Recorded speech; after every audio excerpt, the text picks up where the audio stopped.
My next guest is a modern Renaissance woman. She's a dynamic speaker, coach, and leader.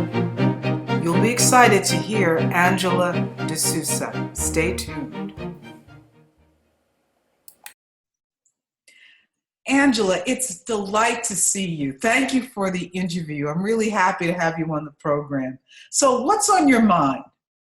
Hi, Phyllis. How are you? I am super excited to be here with you again and have this opportunity to share with the world in a candid way what's my passion and what comes to mind when you share with me a few minutes ago, like, hey, Angela, you strike me as this big energy that comes into the room and just flows. And I think that's really who I am in nature. It's really who I am in my heart, and that transfers into my work. I try to be very authentic and connected to emotions, and that may be described in the type of coaching that I do, which is transformational leadership and life coaching, into really understanding deeply who you are. What's your purpose? Where are those areas of your life that you just decided that are yours, but they're not really yours? And how can we transform them into who you really are? It's kind of like breaking the glass that you see life through and really getting a clear picture. And from there, refocusing, reframing, rebuilding who you truly came to this world to be. I really like that. When you picked up the glasses there, or the old scuba glasses, whatever they are, breaking the glass that we see through, that is very important. Do you help people figure out the filters that are in front of them in some way? What Yes, about your own filters too? Talk to me about this. yes. I've been passionate about helping people for a very long time. Even though my path has been kind of like on and off, I started as a psychologist in Venezuela, my country where I was born, over 20 years ago. And I didn't like the way they taught psychology. It seemed to, it was like very strange. I'm like, this is psychology, but it doesn't feel very humanly kind to us as students. And then I got the opportunity to move to the States. So I went to school here, and honestly, at that point in my life, I was 19 years old. I didn't know what I wanted to do. And literally my mom like picked up the book from the college and say, oh, you wanted to be a psychiatrist one, before a doctor. And I think cardiopulmonary technology might be not that many years of school, but do you like being in the hospital? And I said, okay, sure, I'll do that. So I started actually graduated as a cardiopulmonary technologist. I worked very little time in my life on that major and went on to the point until I came back to becoming a coach. So I'll fill in the blank some of those years as well. But what has been amazing is to combine the science behind the coaching. And that takes resignifying your greatness, which is my passion, to another level. It's really how do you go inside and understand your body and how your body accompanies you with the idea or vision you have of life, and then understanding your thoughts and where do they come from. And when all of this gets really confusing, you're like, what do I do now? So I love choosing the path of adversity and challenges in life, because when life is going great, you don't really get a coach or go to a psychiatrist or a psychologist. You don't want help. But when life gets tough and life throws things at you that you're not expecting, that's when you're like, oh my God, what do I do now? And that's where I'm passionate about helping people there in challenges and transitions that come from real life. Well, now you used a word that I've not heard before. What is this word that you use also in your literature, resignifying? I'm not sure that's a word that exists. Yeah, I like to be a little bit disruptive in my coaching style and in my conversations, because that brings people to a stop and to rethink, what is she talking about? So you start paying attention. And that's the message I want to push into the world today and moving forward, which is we do have the power to signify. Signify is to give meaning to something.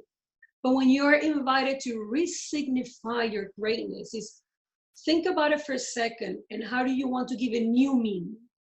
How do you want to reconnect with who you really are and give it that meaning versus the meaning you've learned through your life, your culture, your religion, your ancestral behaviors that are embedded into you, into your nervous system, into your cells. So this takes a conversation to like a whole new level that is almost not even tangible, but you understand it at the end. So re-signifying is, how do you get new meaning into what's going on in your life so it connects to your greatness and you can move forward? People often get stuck or stopped in their behaviors. Sometimes the people describe being frozen or not able to move forward. Are you able to help people move from that place to a more active actions in their life, more active passion in their lives? Yes, and a few moments ago you asked me, what did this have to do with my personal journey? And part of my journey, I recognize now after having gone through my own coaching process, because before I'm an ontological coach, and I got certified through Newfield Network, which is like Julio Laya's program. It's a very deep program that goes beyond what is being said. So you really take a deep dive inside of what they call the whale's belly. Imagine that you've been swallowed by a gigantic whale and it's dark and it's stinky, you don't know where you are.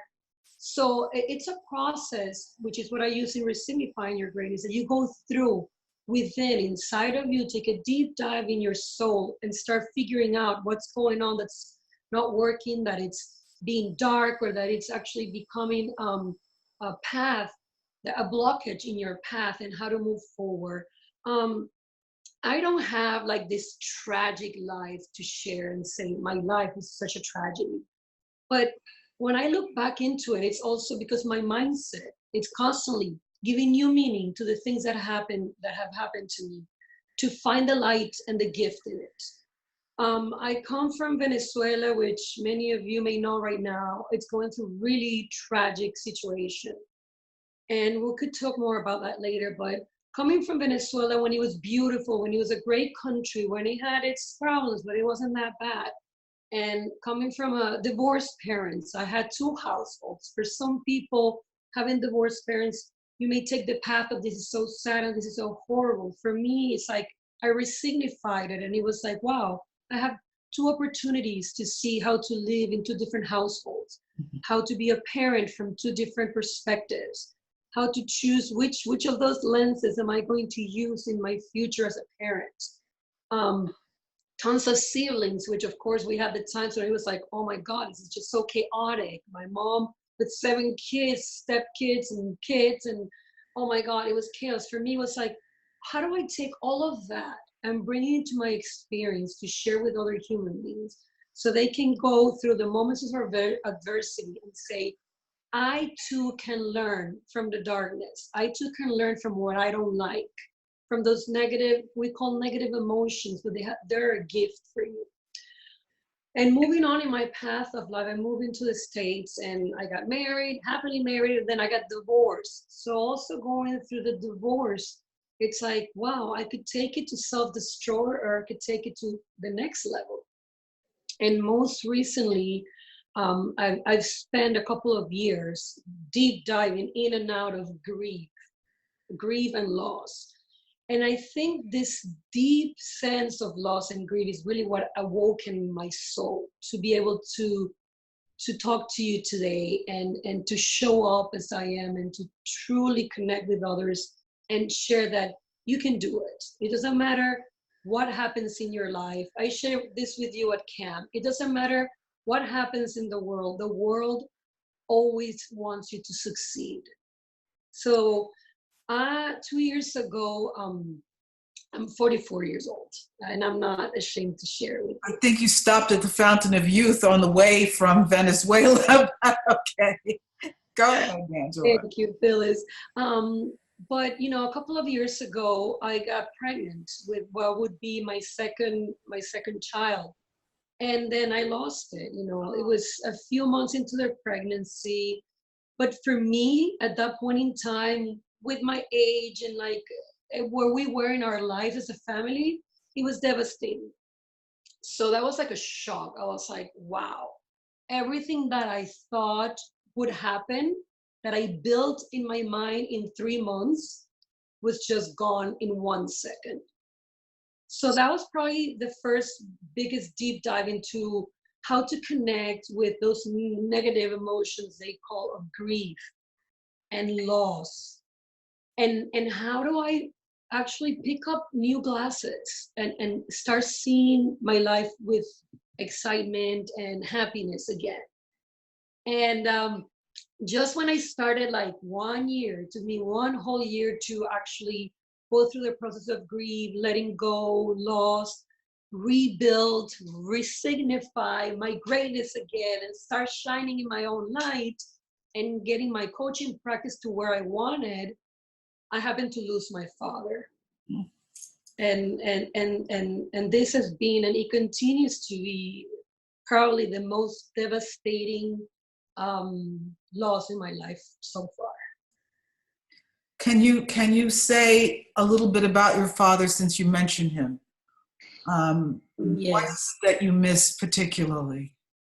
Well, I miss everything about him because he was not just any dad. He was really, what you say about me is the way I felt about my dad. It was like this beam of light, this human being who was always smiling no matter what. This person who I would just call him with like this big, gigantic situation energetically for me, like, oh my God, I feel like it's the end of the world. And he will find a way to ease me through it, to be the support and to be very active listening. He was like a coach without being a coach, and I recognize all of this after his passing. I'm able to verbalize it and say, wow, he was really a life coach without even knowing how powerful that was. And going back to where he spent his last 14 years of life, it was in the island of Curacao. And when we went there for the funeral, it was amazing and heartbreaking, but beautiful in a beautiful way. How this loss and this grief made everyone cry. Like even the guy who used to wash his car on the weekend was in tears saying, Papa died, Papa died. I was like overwhelmed on how much love he really shared with everyone, and what he meant. So I miss this magic on him. And you've And embodied this into yourself, it seems. I mean, not to say you're quite ready to fully take it in, but you seem to be generating what it is he was in yourself. yeah, this is what I want to share with people too. Like when you hit that roadblock in life, a lot of the times the roadblock comes from adversity, challenge, or change. Um, I want to invite people to actually try to do it on their own before this comes up. But this is really the natural way of human being evolving and growing, which is we evolve and grow when something hit us. When we really get that impact that breaks the glass that's in front of us, and we're like, oh my God, I cannot see anything clear anymore. So this is part of the resignifying your greatness message. Don't wait until you're hit with something out of the blue to really go inside and reframe who you are and refocus and maybe take a little shift to go to where you want to go. But if you so happen to be hit by that impact, which is what happened to me in this case, I was hit with a sudden death. My dad was perfect. He was super happy, super healthy. You couldn't believe his age. I got hit with it. So all of a sudden, I'm in the middle of loss and grief again in a much bigger proportion with something even deeper and more meaningful because, of course, 44 or 43 years of life with him, there's a lot of meaning into it. So part of the path of something hits you, how do you deal with it? How do you accept it? Then how do you move forward? And how do you come back to who you are? So you can shine back and you can really recognize what's been inside of you all this time, has been the biggest gift I received from such a deep, humongous, painful loss. What about other people, though? Because sometimes, other people think, oh, Angela, you should be grieving. You should sit down. You shouldn't be so full of light right now. How do you deal with other people who think you ought to behave a certain way? I get a lot of those. Wonder how you handle that. Thank you, Phyllis. This is really a beautiful space to step into. And this is part of when you go through Resignifying Your Greatness book that I'm writing right now, and through the program will be in depth, deeper to the roots, is that you are not your emotions, okay? And this is a hard concept sometimes. We think that we are who we are and that's the end of the story. So the invitation is to understand that the emotions come to you in a particular moment because they come to, let me find this word in English. They come to connect you at a moment. For example, if we're talking right now and I share your story about my father, and we have listeners, they might be connecting with an experience of loss in their lives. So it's going to take you for a moment into those emotions that we go through when we lose something or someone we love. So your emotion system has been shifted by something you heard. It's been triggered. That's the word I was looking for. Your emotions are triggered by a situation. And there are times in your life when your emotions are not only triggered, but they have become part of who you are. And this is getting into like a deeper territory. But part of what I do with coaching and my intuitive part of myself and being spiritual intelligent, I guess is the word I like to use in the book, is connecting with your spiritual intelligence, is to really go deeper and understand when you are being triggered by an emotion, or you have actually an emotion that you're living with inside of you that needs to come out. So when you are in a healthy emotional state, something like this happens and sombers you, and it's like this big cloud that will accompany you for a period of time. The loss of a loved one.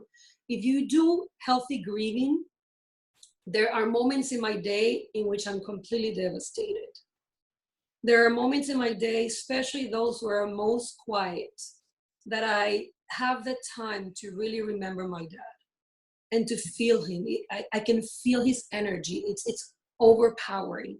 So I lose it all and I cry like a little baby. I'm like, you couldn't even find words to console me. But then I start breathing. I start connecting with my body. And I start remembering all those beautiful opportunities that I had having my father for so long. And not only just any father, who he was. And how can I actually embrace that to feel better and be more grateful? So, and take it to the next level. So as I'm navigating in this conversation, I'm really just sharing some of the steps of the grieving process. And even though I'm not here crying my eyes out, I do cry my eyes out almost every day at some point of the day. Okay, but now I did ask you a question and you gave me a brilliant answer, but I still want to go deeper into the question I asked you. Okay. Is now that we understand the grieving process a little bit that you're presenting, there are always people in general, not just about loss, but always people telling other people how they ought to be. How do you deal with the input from other people? How do you know what is right for Angela when you have all these voices, aunts, uncles, friends, well-meaning friends, telling you how life should be? How do you handle that?